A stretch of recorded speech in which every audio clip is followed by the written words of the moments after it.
సంతానలేమితో బాధపడుతున్నారా? 899 రూపాయలకే fertility assessment package. వివరాలకి సంప్రదించండి. నమస్తే అమ్మా. నమస్కారం తల్లి. అమ్మ, ఈ నెలలో మనకి వసంత పంచమి ఉంది. అవునమ్మా. మరి ఆ రోజు యొక్క విశిష్టత ఏంటమ్మా?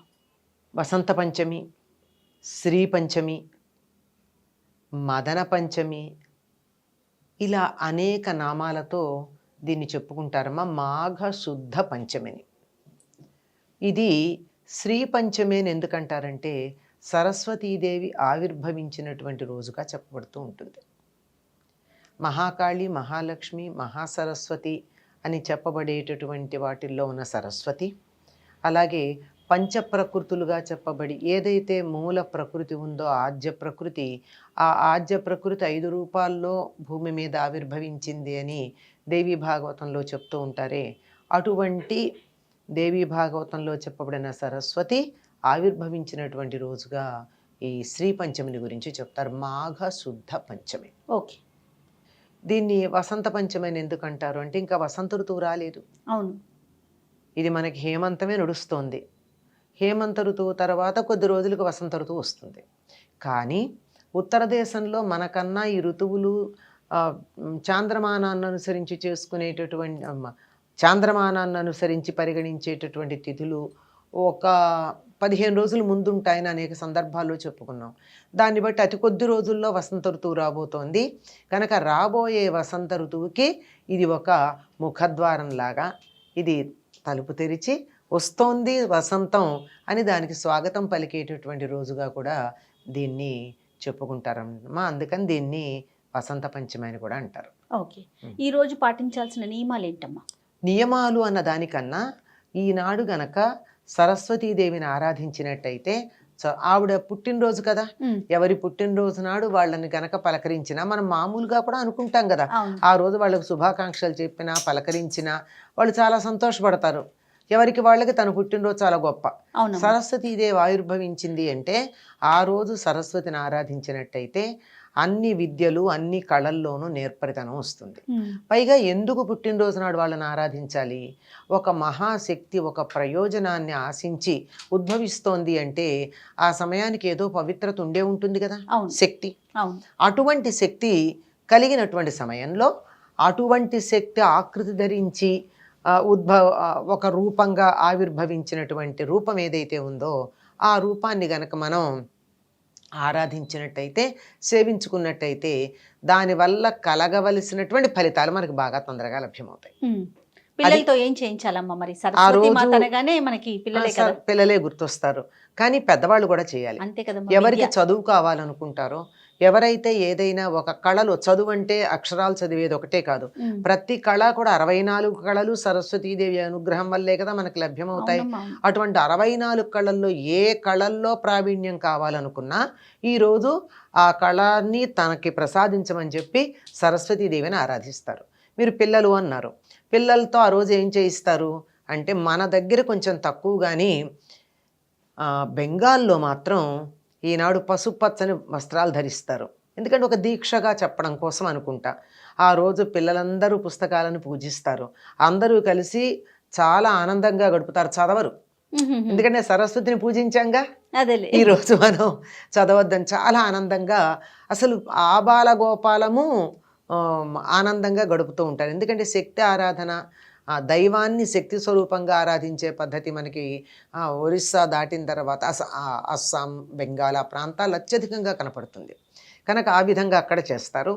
మనకైతే ఈరోజు పిల్లలకు అక్షరాభ్యాసాలు చేయడం, పుస్తకాలు కళలు మొదలైనవన్నీ అక్కడ పెట్టించటం, వాటిని పూజించటం, సరస్వతిని ప్రార్థన చేయడం, ఇవన్నీ ప్రధానంగా చెప్తారు. పుస్తకాలు కళలే కాదమ్మా, సంగీతం ఉందనుకోండి, అది కూడా సరస్వతీదేవికి సంబంధించిందే కదా.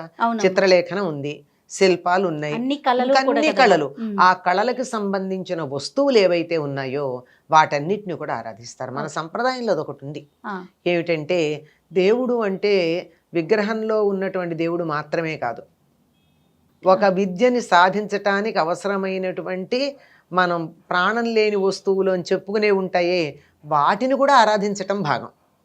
అందుకని సంగీత విద్వాంసులైతే వాళ్ళకి సంబంధించినటువంటి తంబూరా, లేకపోయినట్టయితే వీణ, ఇలాంటి వాయిద్య విశేషాలు, తాళాలు. ఇప్పుడు నృత్యం అయితే వాళ్ళు తాళాలు గజ్జెలు పెట్టి పూజిస్తారు. ఇట్లా చిత్రకారుడైతే కుంచెలు, క్యాన్వాసు, రంగులు పెట్టి పూజిస్తారు. అట్లా ఎవరు ఏదైతే అది.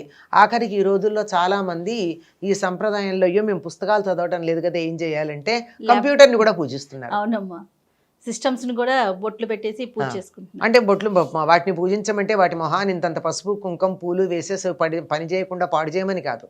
వాటికి ఎక్కడో అక్కడ ఒక్కసారి ఆ పసుపు వేలు ఎక్కడో అక్కడ తగిలించంటే శుభప్రదమని, కుంకుమ అంటే దైవస్వరూపంగా భావిస్తున్నామని దాన్నంతా పాడు చేయకుండా దాని పట్ల గౌరవంతో శుభ్రం చేసి బాగు చేసి పెట్టుకోవడం.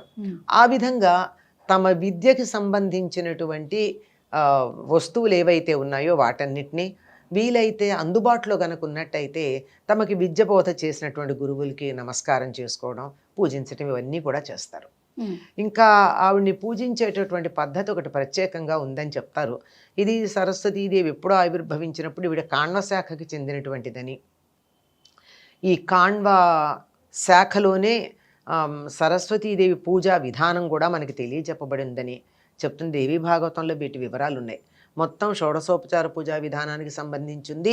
దీన్ని శ్రీ సూక్త విధానంతో సమ్మేళనం చేసి కనుక చేసుకున్నట్టయితే అది ఇది కలిపి, అంటే శ్రీ సూక్తంలో ఉన్నటువంటి ఒక రుక్కు, తర్వాత ఏమో అందులో చెప్పబడినటువంటి ఒక శ్లోకం, ఇవన్నీ చేస్తే ఆవిడ సంతోషిస్తుంది. ఈవిడికి సర్వశుక్ల సరస్వతి అని చెప్తారు. అంటే అంత తెల్లదనం, జ్ఞానం ఎప్పుడు తెలిపే కదా. అవునమ్మా. అటువంటి తెల్లగా, పైగా మరి సృష్టికర్త అయినటువంటి బ్రహ్మగారికి శక్తిగా ఉన్న భార్యగా ఉన్నటువంటి రూపంలో ఉన్నప్పుడు ఆవిడని ఎర్రగా ఉన్నట్టు వర్ణిస్తారు. అనుగ్రహ రూపంలో మనకి విద్యని అందించే స్థితిలో ఉన్నప్పుడు ఆవిడ సర్వశుక్లగా కనపడుతుంది. అటువంటి ఆవిడికి అన్నీ కూడా తెలుపు మీద చాలా ఇష్టం కనుక తెల్లని పూలతో పూజించి తెల్లని పదార్థాలను నివేదన చేయాలని చెప్తారు. అంటే తెల్లని పదార్థాలంటే అందులో ఇవన్నీ కూడా సాత్వికంగా ఉంటాయి, తర్వాత తినంగానే శక్తినిస్తాయి, జీర్ణకోశం మీద బరువు కలిగించి నిద్ర రానియో. అది అంటే కొబ్బరికాయ లోపల తెల్లగానే ఉంటుంది, అరటిపండు పైకే రంగున లోపల తెల్లగానే ఉంటుంది అరటిపండు, తర్వాత వడపప్పు, పానకం, చెరకు.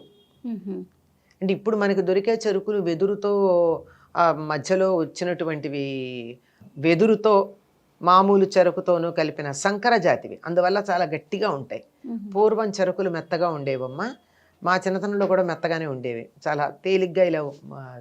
ఇప్పుడు మనకి బెల్లం చెరుకులు మాత్రమే కొంచెం, బెల్లం చెరుకు అది కూడా కొద్దివి చిన్న చిన్న ఇంతే కణుపు ఉంటుంది దానికి, పైన ఎరుపు రంగులో ఉంటాయి.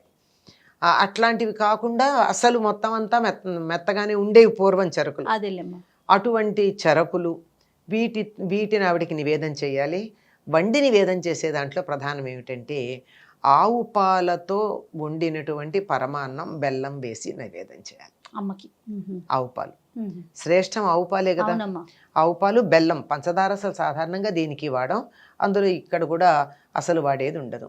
అందులో తెల్లగా ఉండే పదార్థాలు ఏవైనా పెట్టచ్చు కనుక అటుకులు, బెల్లం ఇలాంటివన్నీ కూడా ఆవిడికి నివేదన చేయొచ్చు. ఓకే అమ్మా. అయితే మరి అమ్మ దసరా పండుగలప్పుడు కూడా మూలా నక్షత్రంలో సరస్వతి అమ్మని కొలుస్తాం కదా, ఆ రోజు కూడా ఆవిడ పుట్టినరోజనే అనుకుంటాం కదా, మరి ఎట్లాగమ్మా మూలా నక్షత్రం రోజు? అది ఏమిటంటే యుద్ధం చేయడానికి వెళ్ళేటప్పుడు అక్కడికి బయలుదేరి వెళ్ళినటువంటి లలితాదేవి ఉంది కదా, భండాసుడితో యుద్ధం చేయడానికి వెళ్ళినప్పుడు లలితాదేవి నుండి మళ్ళీ ఈవిడ సరస్వతిగా ఆవిర్భవించింది. అప్పుడు అసలు మూలంగా ఉన్నటువంటి సరస్వతి ఈనాడు ఆవిర్భవించింది.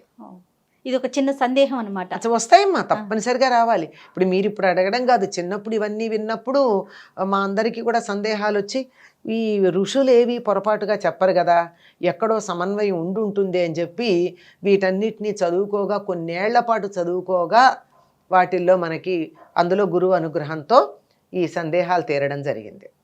అంటే అనేక సందర్భాల్లో ఒకే శక్తి ఆవిర్భవిస్తూ ఉంటుంది కదా. అవునమ్మా. ఇప్పుడు శ్రీ మహావిష్ణువు ఉన్నాడు, ఆయన ఎన్ని అవతారాలు ధరించాడు? ఇన్ని అవతారాలు ధరించాడంటే ఇన్నిసార్లు పుట్టాడా అంటే అసలు మూలశక్తి అక్కడే ఉంది, ఇక్కడ మాత్రం ఈ రకంగా ఆవిర్భవించడం జరిగింది. అదేవిధంగా లలితాదేవి సందర్భానుసారంగా ఎన్ని రూపాల్లో ధరించింది?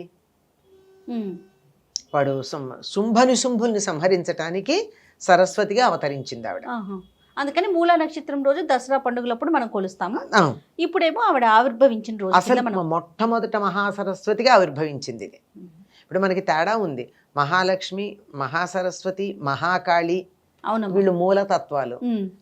ఈ మూలతత్వాలు కాక బ్రహ్మ విష్ణు మహేశ్వర్లకు శక్తులుగా ఉండేటటువంటిది బ్రహ్మగారికి శక్తిగా ఉండేది సరస్వతి, మహాసరస్వతి కాదు. సరస్వతి మాత.